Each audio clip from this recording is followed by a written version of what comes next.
লোকে মনে করে গ্রামের লোক মানে সহজ সরল শান্তশিষ্ট, গ্রামের জীবন মানে নির্ঝঞ্ঝাট কোলাহলমুক্ত জীবন।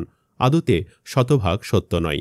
মোহাম্মদপুরে পরশু নিজ গৃহে একজন মহিলা ও তার আদরের কন্যা সন্তান নির্মমভাবে খুন হলেন। খুনির চেহারাটা দেখেছেন? গ্রামের ওই আলাভোলা শান্তশিষ্ট মেয়ে, মনে হবে ভাজা মাছটাও উল্টে খেতে পারে না। আপনি ঘুণাক্ষরেও কল্পনা করতে পারবেন না যে এমন গোবেচারা মেয়ে খুন করতে পারে। কেউ কেউ তো প্রশ্ন তুলেও ফেলেছেন, এই মেয়ে আসল খুনি না, সিসিটিভি ফুটেজে দেখা মেয়ে না, নাটক সাজানো হচ্ছে। আদতে নাটক নয়, এটাই সত্যি। এই মেয়ে আসল খুনি। সিসিটিভি ফুটেজে তাকে এক হাত লুকিয়ে বের হতে দেখা গিয়েছিল, কারণ তার হাত কাটা ছিল। গ্রেফতারের পরও তার হাত কাটা দেখা গিয়েছে। এই এক মেয়েই গত পরশু দুজন নারীকে হত্যা করে চুরির সামান নিয়ে চম্পট দিয়েছে। সোজা ঝালকাঠির বাড়িতে উঠে গেছে। মা মেয়ে খুনের ঘটনায় গৃহকর্মী আয়েশাকে গ্রেফতার করেছে পুলিশ। এ ঘটনায় আয়েশার স্বামী রবিউল ইসলামকেও আটক করেছে পুলিশ। চারিদিকে যখন এ হত্যার রহস্য নিয়ে সন্দেহ, তখনই রবিউল জানালেন চুরি করে ধরা পড়ার কারণেই মা মেয়েকে খুন করেন তার স্ত্রী আয়েশা। পুলিশ সূত্র জানিয়েছে, জিজ্ঞাসাবাদে রবিউল বলেছেন, আয়েশা মনে করছে কিছু জিনিস চুরি করে আয়না আমারে দিব, কিছু টাকা পয়সা পাইব। ল্যাপটপ মোবাইল চুরি কইরা সে আউনের সময় তার ম্যাডাম দেইখা ফেলাই, পেছন থিকা ম্যাডাম ধইরা ফেলাই, তখন সে চাকু দিয়া মারছে। যতক্ষণ পর্যন্ত ধৈরা ছিল ততক্ষণ পর্যন্তই চাকু দিয়া মারছে। এরপর তার মেয়ে আইলে তারেও মারছে।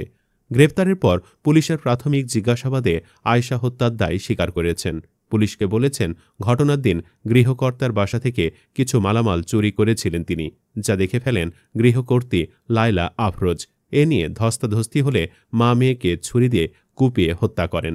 আপনি বাংলাদেশে যে কোনো গ্রামে যান, এমন প্রচুর লোক পাবেন যাদেরকে চেহারা শুরুতে শান্তশিষ্ট মনে হলেও ভেতরে প্রচণ্ড নির্দয়। এরা সামান্য লোভে বিশাল বড় পাপ করতে একটু দ্বিধা করে না। এদের না আছে শিক্ষা, না আছে ভদ্রতা। এরা মনে করে আমার পাপ করার সময় কেউ দেখেনি, তাই বেঁচে যাব। অথচ এরা মূর্খতাবশত অনেক বড় আলামত নিজেরাই ফেলে যায়। অনেক সময় দেখবেন গ্রামে প্রচণ্ড মারামারি হচ্ছে, কারণ খুঁজে দেখবেন গাছের ঝরা পাতা কুড়ানো নিয়ে হুলস্থুল কারবার। এরা কি পরিমাণ ঝামেলাবাজ! আপনি যদি ঢাকার চারপাশের কোনো উপশহরে জায়গা কিনেন, তাহলে হাড়ে হাড়ে বুঝবেন।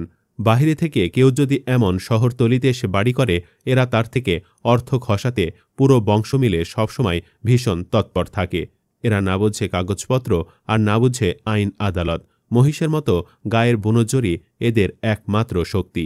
তবে হ্যাঁ, গ্রামে ভালো লোক অবশ্যই আছেন, তবে তারা এতটা নিরীহ সেজে বসে থাকেন যে খারাপ লোকগুলোর অপকর্ম ঘটানোর সময় এরা নিঃস্ব বসে থাকেন। সহজে আপনার উপকারে আসবে না। বন্ধুরা, গ্রামের মানুষকে সহজ সরল বলার দিন আসলে কি শেষ হয়ে যায়নি? কমেন্টে জানাতে পারেন মতামত। ধন্যবাদ।